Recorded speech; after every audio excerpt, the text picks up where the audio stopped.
This is Ambitious Alignment. Here we speak about entrepreneurship, self-development, and authentic self-expression. And today, we're talking about why you can do it. Welcome to Ambitious Alignment.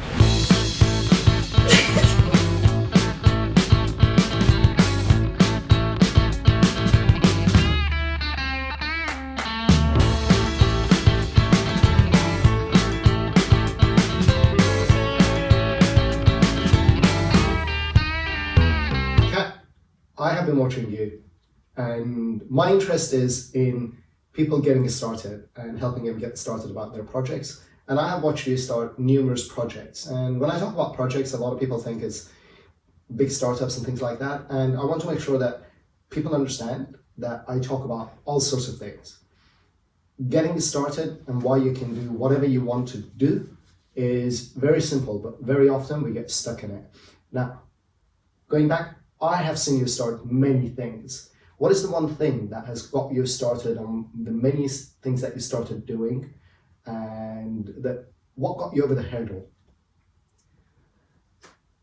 So I'd have to look back way before you ever met me, because at this point I have already learned that there is such a thing as the law of momentum, and that it is very difficult in the beginning to start anything. But as long as you just stick through the very difficult parts where you literally feel as if nothing is working out, there is going to be that bridge finally where things click and it starts moving. For me, what comes to mind right now is I wrote down in a notebook, and I stumbled upon it recently, a text that I wrote it about myself, and it says, for once in my life, I want to be good at something. Because before, I did a little bit of everything. I did art, sometimes I did sports, but I never stuck consistently to anything, so I was not great at nothing. Until eventually I felt like I really wanted to be good at something. That is the first thing.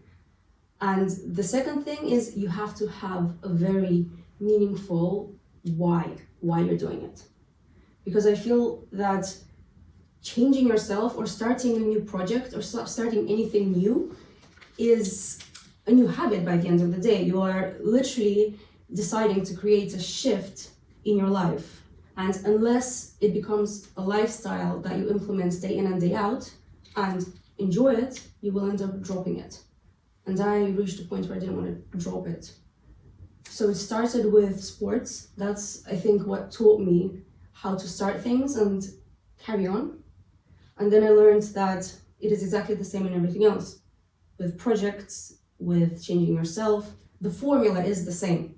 The formula is to start even 5 minutes a day practicing showing up. For instance, with sports, my very first rule, and by sports I mean resistance training in the gym. I wanted to transform my body, but that was not the priority. Priority was to gain clarity of my mind and to feel better and get out of depression, which is where I was. And my number one rule was I show up to the gym, and it's okay if I just sit on the bench, do nothing, and go home. That's fine. That removed this pressure that I have to do something, because the very first habit we have to practice is the showing up. And then 5 minutes turns into 10, and then you don't notice it, how suddenly you're there for half an hour. Okay, I quite like this approach because it is very much what we also apply in entrepreneurship. So in entrepreneurship, we say it's called the simple next action. We break it down to a very, very simple action. So you've got a big job and you convert it into a whole load of actions. And of course, you go to this tiny, small step. You call it showing up, but in entrepreneurship, it actually could be just registering your domain name. And from there on, then the next step would be maybe setting up your hosting. So there are actions that you can do, but if you look at a big picture, it's just overwhelming. And if you break them down, it becomes achievable and you can get started on that journey. What would you say for you was the hardest thing to make this changeover of thinking, okay, it's overwhelming, but you're going to start it, you're going to do it, and you can do it? What was the trigger for you to say, I'm going to start it and I can do it, and I know I can do it?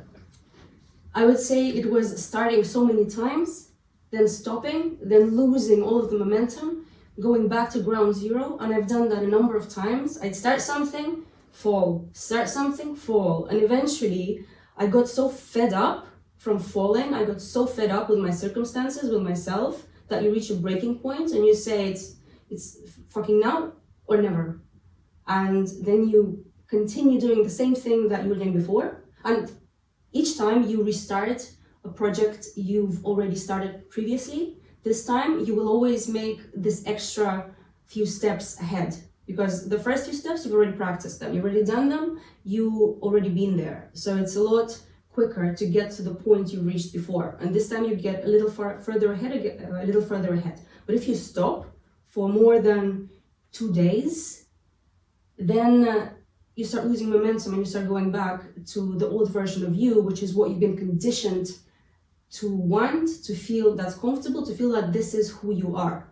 But I've learned in my personal development journey that who we are is not what feels most comfortable to us to be. It is actually who we choose to be, and the only reason we feel we are a certain way is because that is what has been conditioned into us throughout the years. And so now we have to apply deliberate action to implement change and to create a lifestyle and outcomes that we wish we had in our lives. Okay. Yeah? Yeah, I totally understand it, and I can relate this to entrepreneurship, because with entrepreneurship and starting any project, what we will meet is failure along the way. So we choose a particular part, and we've broken all these things into small steps, and one of the steps doesn't give results. So it's a failure. But the failure doesn't mean that it's not going to work. All it means is that you're going to have to go back and you're going to have to try a different method, a different way of getting it working. So there's setbacks that will virtually, it feels like a punch in the face, and you've got to go back and try something else, and it's like 2 steps forward, 1 step backward. It's exactly the same thing. And as I understand from you in your journey, sometimes you fall back and it's falling into old habits. And falling into old habits, I can relate it to the entrepreneurship, because if you fail, one of the things is, of course, you think, okay, it didn't work and I give up. And it translates exactly the same way to you. So you do something and you think, okay, I've done 2 days workout and I haven't lost a gram, so I'm going to give up. Or I'm tired today and I'm not going to continue with it. And this happens to me as well. So what you're explaining, boy, do I hit this wall over and over again, where I fall back into habits of, I think sometimes, I'll just roll a bit, 1 more minute or 10 more minutes, and then I've lost an hour. And I look at the watch again, it's suddenly 5 or 6 in the morning already. And you may have hit a plateau at one point. Sometimes when we're really trying to achieve something and we feel as if we're just going in circles, that's what happened to me. And there's this, I don't know if you'd call it metaphor or analogy. Imagine that there's the destination you want to reach. That can be a goal, that can be a project you build, whatever, your goal. And in between you two, there's a bunch of stones that you have to move in order to get there. The stones are invisible, but let's just imagine they're not.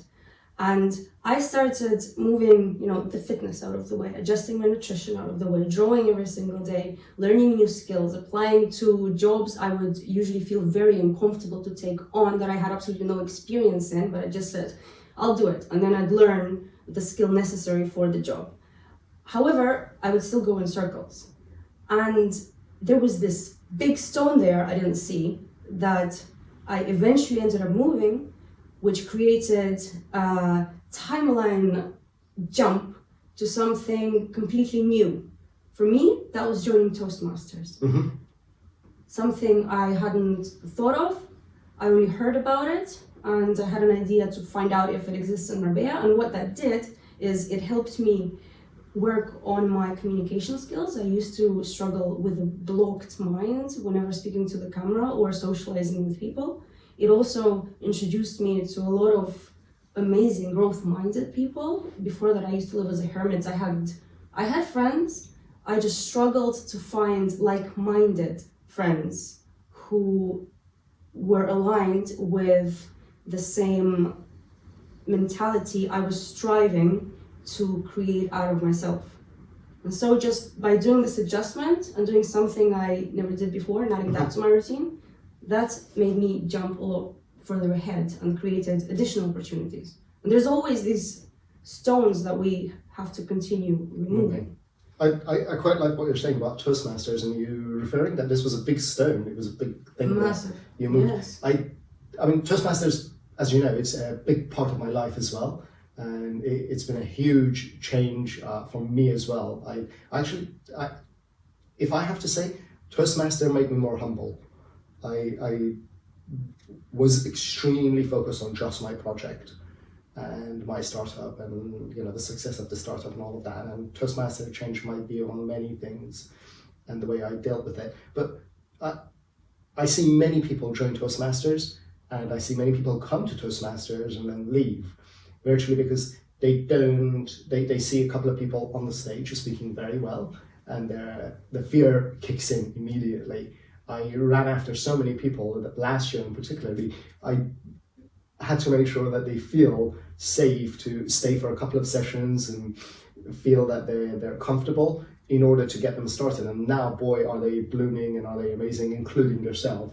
I remember I had to be very careful in how much I push you to do things and get you to step out of your comfort zone and take up roles, and of course I could see you blossoming very rapidly, and you were amazing. Honestly, you were just amazing the way you evolved and how you've come along. Thank you. The fear is there, and the fear was there, but I am aware that the fear will always be there. You have to step into it and walk through it. That there is a number of things in play here.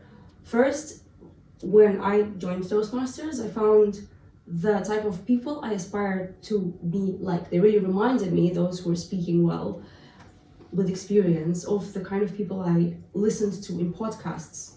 So for me, it was like, this is where you will hide. And the next thing, I'm also aware of mirror neurons. So the kind of people who consistently are around our mind, our neurons, will start to mirror the behavior and the thought patterns of the people we're constantly with.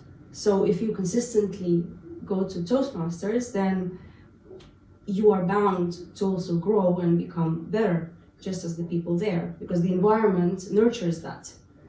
And the other thing is, it is our own self-limiting beliefs that trigger us to think that someone can do something and you can't. For me, the automatic answer or question to that is, why not? So far, I have never come up with an answer that answers, why not me? There's always something you can do, there's always things you can learn.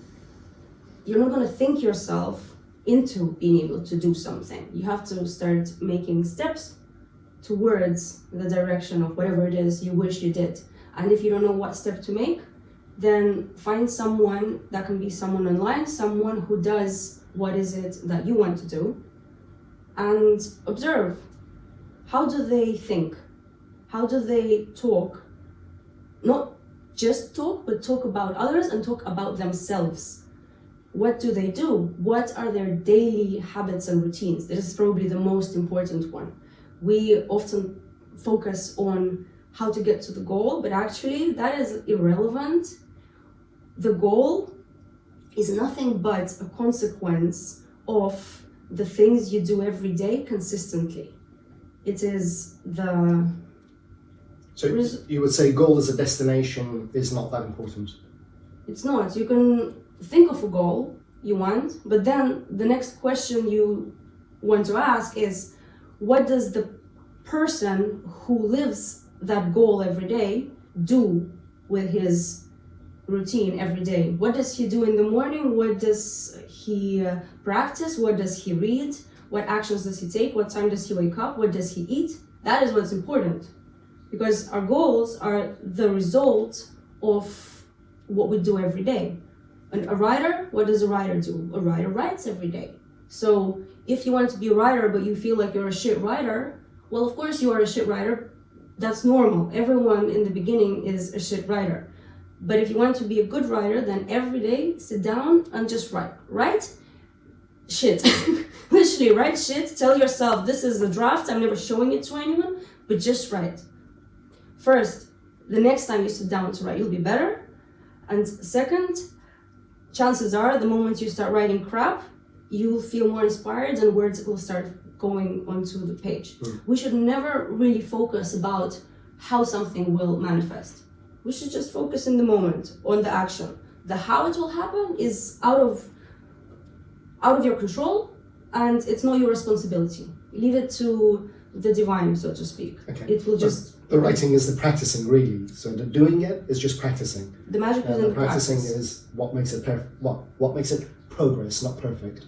Because in our language, I would say you would agree with me that there's no such thing as perfection. Starting it is the most important thing, and just thinking, okay, these are the actions you're going to put in place, and each time you're going to improve on the previous state. And that is how one can get started. Let's take something specific. Right now we're being very broad. For example, let's take this podcast. Let's take this podcast. Yeah, so I mean we've started it. Yes. And the way there's still things we haven't finished. The podcast platform is not ready yet, so we haven't published it to the way we started the podcast. So Ali and I bonded over the fact that we're both obsessed with personal development. Right? We like the same books. We love practicing these habits. In fact, we have two of the same books, and I thought that was my copy. Yes, I was gifted that book by a friend who knows I'm just obsessed with this stuff. But yes, he thought I stole a book from him. And no, I actually thought I lent it to you. Correction. And then it was when I reached out to you to give me advice on how to make progress in my career in general. You told me to create industry verticals, which markets I'm approaching. So I created an industry vertical for art, for video editing, and I then asked you a question: if I want to make my small steps towards a public speaking career, what do I do? You said I need an expertise. And so I thought, well, actually I have an expertise, and I'm going to create a vertical, which is a paper that mentions who the potential client is, what the industry is, and what it is you offer. And so I wrote in there that I am a public speaker, and my expertise is growth, my experience, authentic growth as an art form, which is my personal brand. And it was after you saw that you mentioned in a message that you have an idea on self-development we can do together. Yeah. And then the next time I saw you, I asked what was the idea, and you mentioned a podcast. And I said I also wanted to do a podcast, and we had a commonality, which is the reason I never started anything like that is because I get camera blocked. The moment camera's on, my brain just goes like that. And you have something similar. You said you don't know. When I do it on my own, I completely block.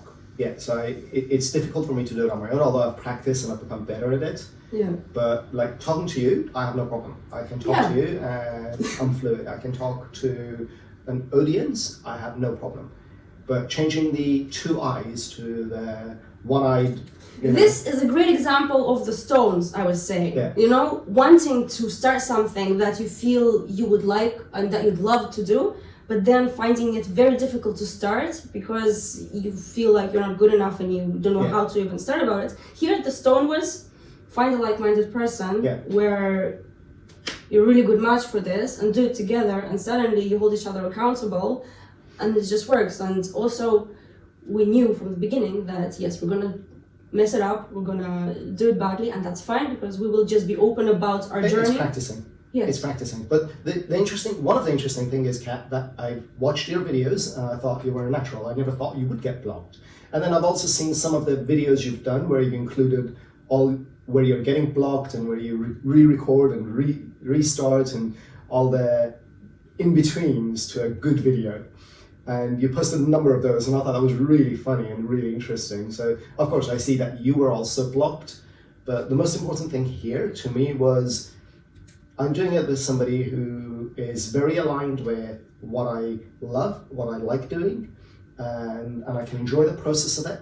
So the journey for me is really important in this whole thing. The journey is the most important. I can do it is the number one. I know I can do anything, and I tell myself, no matter what, you can do anything.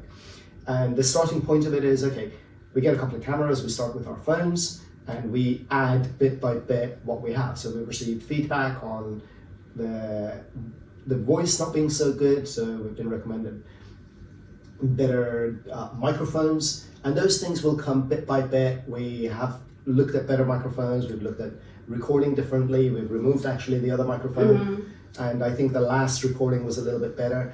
It's all about finding, somebody who can help you, or sometimes you can't find the right person. And just do it badly. Just do it badly, do it yourself, get started with it and learn. But one thing you mentioned, you brought in Toastmasters, and I think finding a group, like-minded group that can help you, that can push you, that can motivate you is very important. Did you know that there is a type of fish that only grows as big as the size of its aquarium?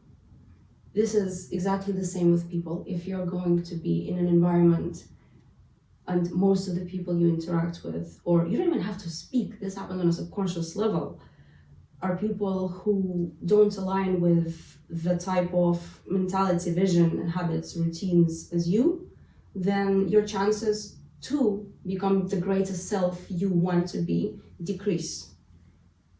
Hence why attending Toastmasters doesn't have to be Toastmasters. It can literally be a person who has a nurturing family environment works just the same wonders. It doesn't have to be some club or lessons you join. It is just the group of people where you naturally end up feeling safe, at peace, and they make your nervous system relax and you don't feel the threat.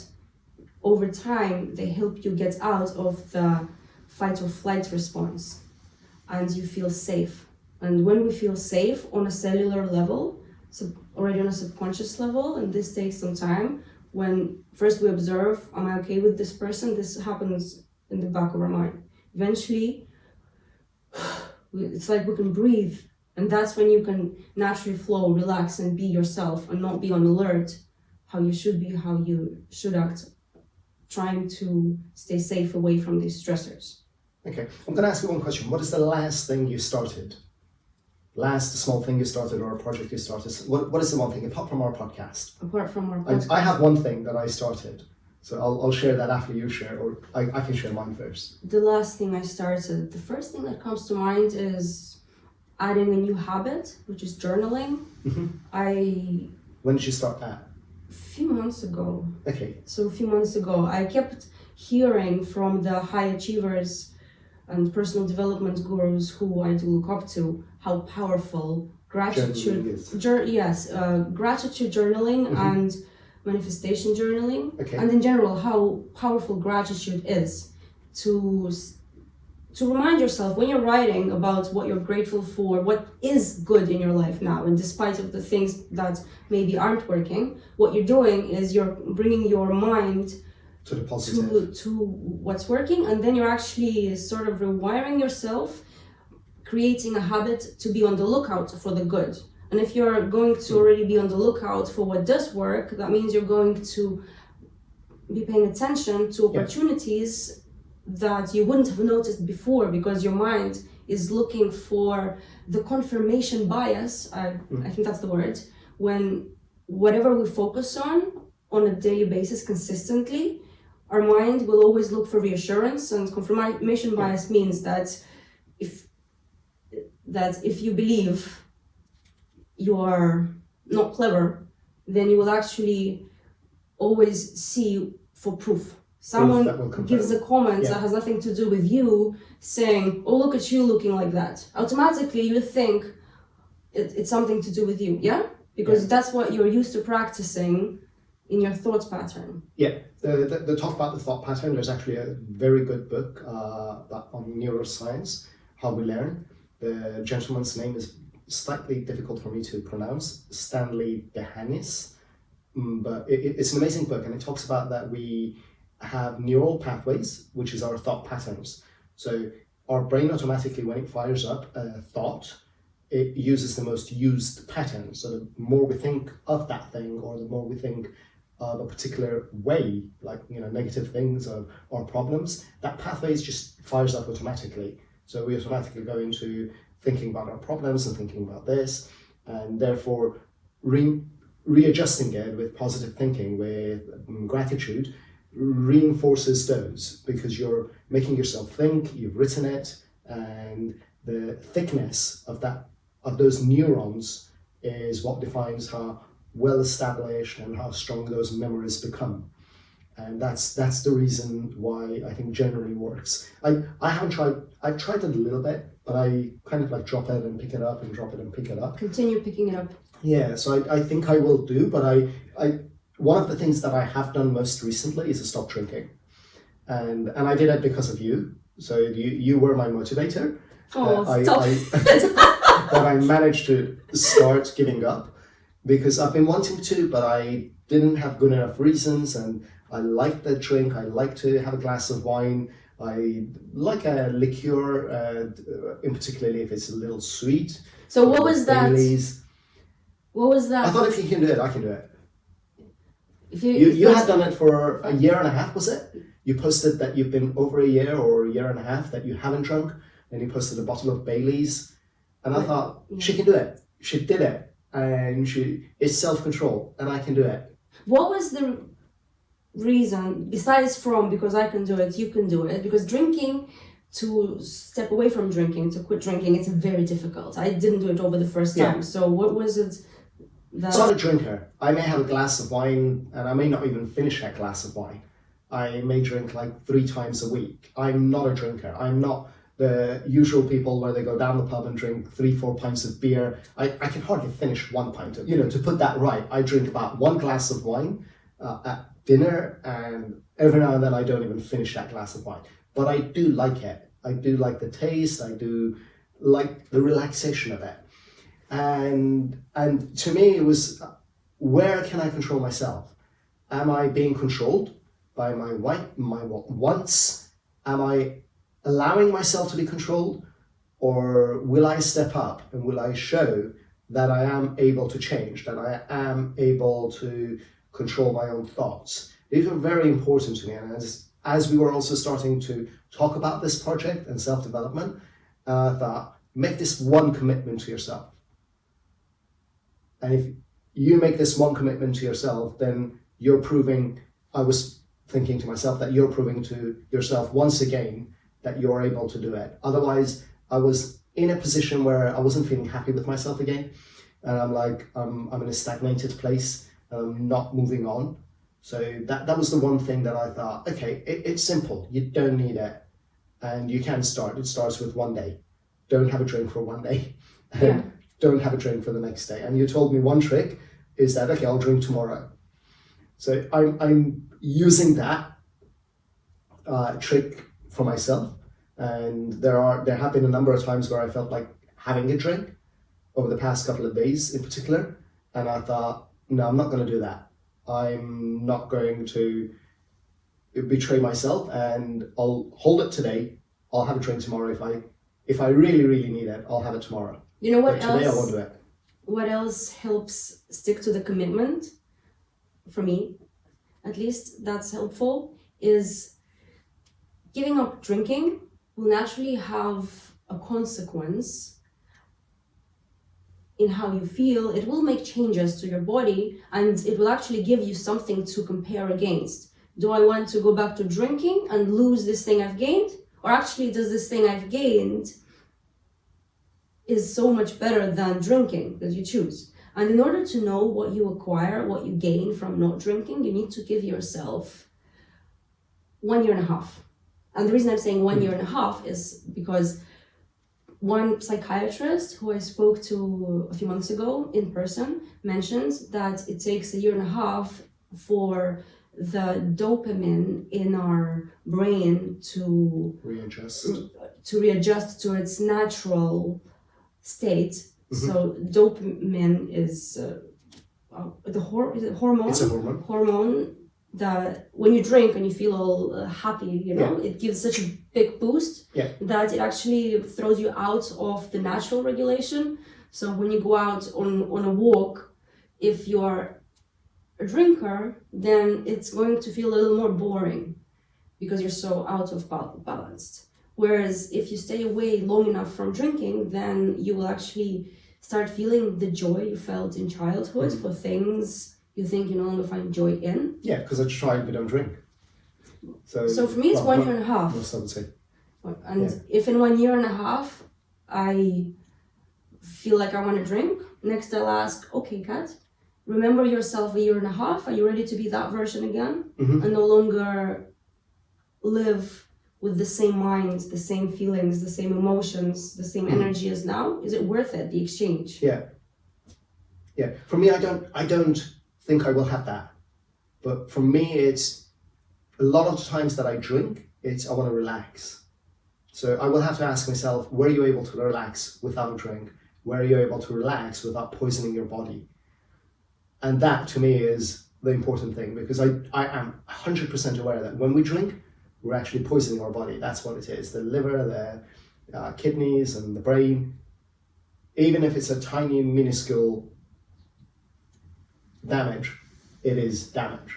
So that to me is what is going to be the prime factor of me not wanting to drink again.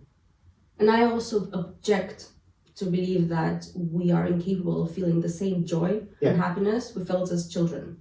I don't think that goes away. I think we make it go away with the way we begin to think, with the life we start living, which is less playful, not following our passion and things that bring us joy, starting to pay attention to what other people say about us, overthink. There's so many things, and toxic things we eat and drink. So that's what creates this distance from feeling joyful about life.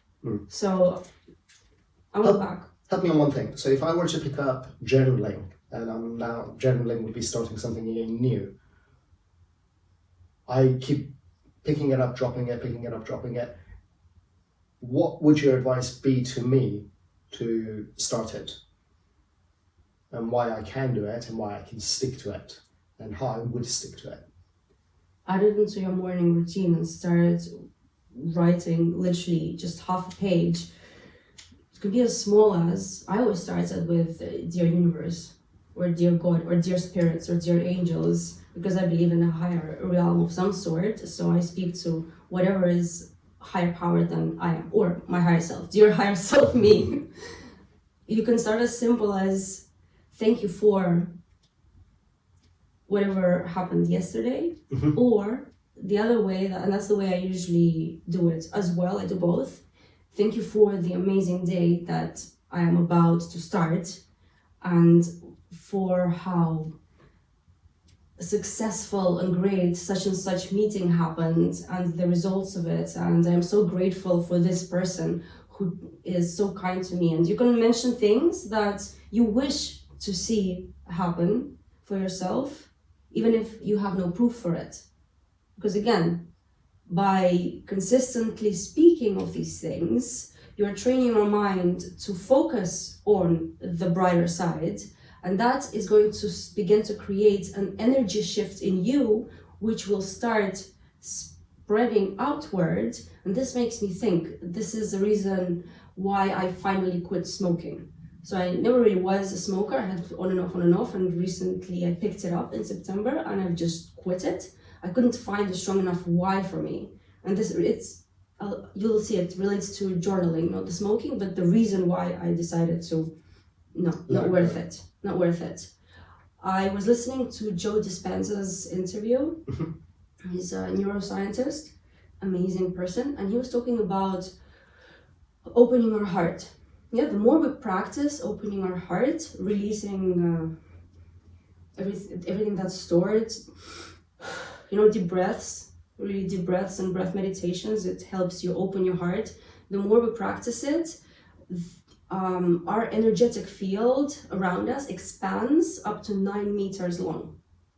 That's a lot, you know? So not only you are vibrating at this high frequency, but you're actually giving it off and people can feel it, and it's a constant practice. And I had noticed that every time I pick up a cigarette, I get a little hit of anxiety, and it would shut this open heart, which the more it opens, you are opening your heart chakra, and you feel this strong feeling of love and joy. And I do experience this a lot. My heart chakra is what is open, so it can be this burning feeling in the heart, and it would get so strong that I'm not used to it. It would become uncomfortable, and that's when I'd reach for the cigarette, because it would suddenly like whoop, lower the intensity. And Okay. so when I've heard Joe Dispenza speak about open hearts, I thought, well, actually, what if I let myself sit with this discomfort? Because for me, it's not comfortable to sit with sometimes genuine, authentic, positive emotions, because I'm not used to it. My body's not used to it. And I thought, what if I just sit with it instead of the cigarette? And open heart is definitely a plus as opposed to a cigarette. And journaling will have its effects as well. And gratitude practicing is kind of also making steps towards. Yeah, I started, and to be honest, one reason I gave up, now that I'm thinking and as you were talking, I gave up because I thought, I'm not seeing the progress, I'm not seeing the benefit. And of course, I've done it maybe a month or less, and we are not going to see that progress in just a couple of weeks or a month.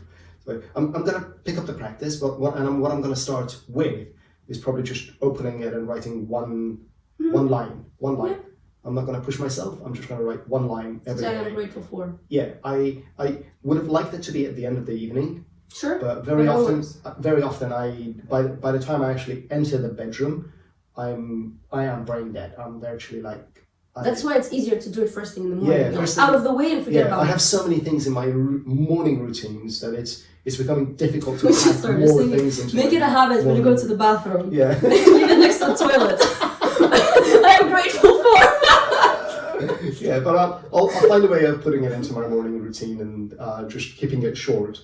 So, and it's about miniaturizing, which I think we can talk about miniaturizing. I would like to talk What's about at a later meeting. What is miniaturizing? Miniaturizing it is shrinking the task to like the bare minimum time. It's a powerful way of actually achieving what you want in reducing the time span that you need to achieve that task. I read it in a book and I practiced it for a while, and I have to say I dropped that practice again, kick myself for it, but we can do it. So we can start again, we can start on new tasks, and that is what I really wanted to discuss with you in this particular one. I don't know if you want to add anything else to this session. Well, you can do it. There was a thought that I wanted to share. It is not as important what we think about ourselves or about our possibilities, our capabilities, whether we can or we can't do something. What's a lot more powerful, and it is literally nothing but a mindset flip, is how we think about it. So, for example, I have no experience and I can gain some. My family is very toxic and I can have compassion for them. I have no idea how to start and I can Google it. It's a good way to start. You can do it. Yeah. Yeah, it's how you think rather than what you think. Yeah, Is mindset. more The important. mindset. Yeah. And to me, in entrepreneurship, is just breaking it down into that simple next step, the smallest part that you can get started with, and just doing one thing at a time, and remembering that okay, some things don't work, and you just go back and you repeat them, you change them. Entrepreneurship sounds like a very big, complicated, difficult word, endeavor, and task for someone. We're all entrepreneurs, though. You are an entrepreneur. For me, who is this basic human being, until you started to introduce this vocabulary into my daily existence, this sounds like a word out of reach. I don't even know how to approach it, from what side. Don't even say about whether I can or can't do it, because my question here is, do what? Can I do what? Can someone tell me what's the can here about? Okay, but today we agree that you can do it. And that's Tell me what would be the first little, then I can do it. Well, we've done it. So one of the things we have done is we've started the podcast. We've started the podcast. So this falls under entrepreneurship. Yeah. So the other thing that you have started a mailing campaign. You've started contacting clients. This is all entrepreneurship. This is all entrepreneurship. This is all starting a business. So we're talking about entrepreneurship is starting a business. And starting a business is just doing the thing.